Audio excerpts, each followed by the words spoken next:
मोठ्या प्रमाणात शेतकऱ्यांची अशी मागणी आहे की लाडक्या बहिणीला ज्या पद्धतीनं तिसरा हप्ताही मिळतोय, मात्र शेतकऱ्याची नुकसान भरपाईचा विषय आहे आपल्याला काही माहिती नाहीये।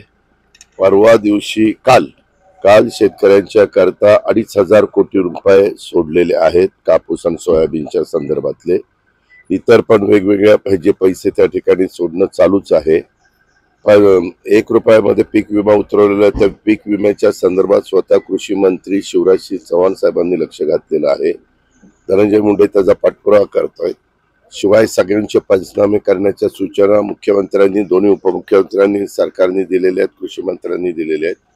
मदत पुनर्वसन विभागाला पण सांगितलेलं आहे की NDRF SDRFच्या नॉर्म्स प्रमाणे ह्या सगळ्या गोष्टी तातडीनं झाल्या पाहिजेत आणि त्या प्रकारे ते काम चाललेलं आहे। जर कुठं आता कालच्या कॅबिनेटलाच आम्ही 2,500 कोटी रुपये अकाउंटला पण जमा झाले। काही ठिकाणी KYCचा काही प्रश्न येतोय असं मला काल इथं काहींनी सांगितलेलं। मी आज रात्री मुंबईला जाणार आहे। उद्या त्याच्या संदर्भामध्ये किंवा दुपारी कधी मला ऑफिसरचं वेळ म्हणजे फोनवर बोलता येईल त्यावेळेस मी त्यांना बोलीन आणि त्या सूचना देईन। हे अफवा आहे।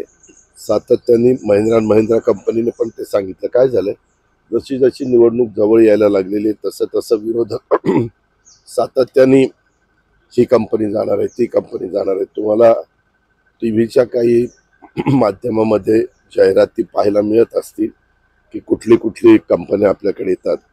परवा देखील व्हिडिओ कॉन्फरन्सिंगच्या द्वारे जे काही पंतप्रधानांनी महाराष्ट्रातले महत्वाचे प्रोजेक्टची भूमिपूजन, उद्घाटन आणि पुण्याच्या मेट्रोला हरी झेंडी दाखवण्याचं काम केलं, त्यामध्ये देखील त्या प्रोजेक्टचा उल्लेख आहे। उलट किर्लोस्कर टोयोटा कंपनी जी बेंगलोरला आहे, त्यांची पुढची जे काही विस्तार करतायत तो विस्तार ते संभाजीनगरला करतायत। JSW हे 40,000 कोटी रुपयाची गुंतवणूक आपल्याकडे त्या बाबतीमध्ये करतायत। अनेक ठिकाणी गुंतवणूक, परवा अमरावतीला मोठ्या प्रमाणावर त्याच्याबद्दलचं भूमिपूजन झालंय। या सगळ्या गोष्टी चाललेल्या आहेत। पण आता मुद्दे कुठले राहिले नाही, म्हणून असे काहीतरी मुद्दे दाखवायचे की ज्याच्यातनं सहानुभूती मिळवण्याचा प्रयत्न करायचा किंवा आम्ही काहीतरी वेगळं करणार आहोत हे दाखवण्याचा प्रयत्न करायचा। गडकरी साहेबांनी निधीबाबत बोललेलं आहे, लाडक्या बहिणीच्या निधीबाबत काय निधी जो आहे उद्योगांचा निधी, गुंतवणूकदार उद्योगाचा निधी आहे तो निधीवर अवलंबून नाही, गुंतवणूकदार हा सरकार त्यांना जमीन देतं, पाणी देतं, वीज देतं, इन्फ्रास्ट्रक्चर करून देतं आणि इतर सवलती देतं। त्या सवलती कुठल्या, तुम्ही एखादा मोठा उद्योग लावल्यानंतर तुम्हाला टॅक्समध्ये सवलत देतो, ती तर काय आपल्याला अधिक हातात देता येत नाही। ते सवलत दिल्या म्हणजे कारखाना उभारल्यानंतर ते दिलं जातं। नक्की ते काय बोललेत मी त्यांच्याशी बोलीन, त्यांच्याकडून माहिती घेईन। परंतु मी अर्थमंत्री म्हणून 10 वर्ष काम करतोय, असं कुठलीही काही अडचण नाही। अडचण असली तर आम्ही ह्या गोष्टी केल्याच नसतात। जे आम्हाला शक्य होतं त्याच गोष्टी ह्या योजनांद्वारे करण्याचा प्रयत्न केला। तुम्हाला आठवत असेल, आधी म्हणले की ही नुसती पोकळ गोष्ट आहे, पैसेच मिळणार नाही। पहिल्या हप्त्याचे पैसे मिळाल्यानंतर 2 हप्त्याचे जुलै ऑगस्ट, मग म्हणले अरे पैसे लवकर काढून घ्या, परत पैसे घेऊन जातील तुमचे, असं जोरात उठवलं। नंतर त्यांच्यातले काही जण म्हणले ही योजना आम्ही सरकारमध्ये आल्यानंतर बंद करणार, ही योजना काही कामाची नाही। अशा पद्धतीनं जी योजना आज राज्यामध्ये महिला वर्गात सगळ्यात लोकप्रिय गरीब महिला वर्गामध्ये झालेली आहे, त्याच्याबद्दल सतत काही ना काही टीका टिप्पणी चालू आहे। पण आम्ही टीका टिप्पणीकडे लक्ष देत नाही। आमचे जनसन्मान यात्रा सगळीकडे सुरू आहे। काल देखील आम्ही कॅबिनेट करून इकडं आलो, मी आणि धनंजय मुंडे, संजय बनसोडे इथंच होते आणि आम्ही फिरलो, म्हणजे उदगीरमध्ये त्या ठिकाणी फिरलो। रात्री उशिरापर्यंत फिरत होतो, लोकांचा रिस्पॉन्स मिळत होता, सर्व घटकातल्या लोकांचा मिळत होता। एकच झालं, मी संजय बनसोडेंना सांगितलं होतं की मी जवळपास 4 वाजता येईल, तर महिला लवकर आल्या होत्या। त्या जेव्हा महिला कंटाळल्या होत्या, कारण मला राखी बांधत असतानाच ते म्हणत होत्या की दादा आम्ही फार लवकर आलो। गावातनं पेठेतनं फिरत असताना लोकांचा प्रतिसाद मिळत होता। ह्या शहरामध्ये लोकप्रतिनिधी या नात्याने ह्या मतदारसंघात सर्व घटकाला न्याय देण्याचा प्रयत्न आणि विकास करण्याचा प्रयत्न केला गेलाय।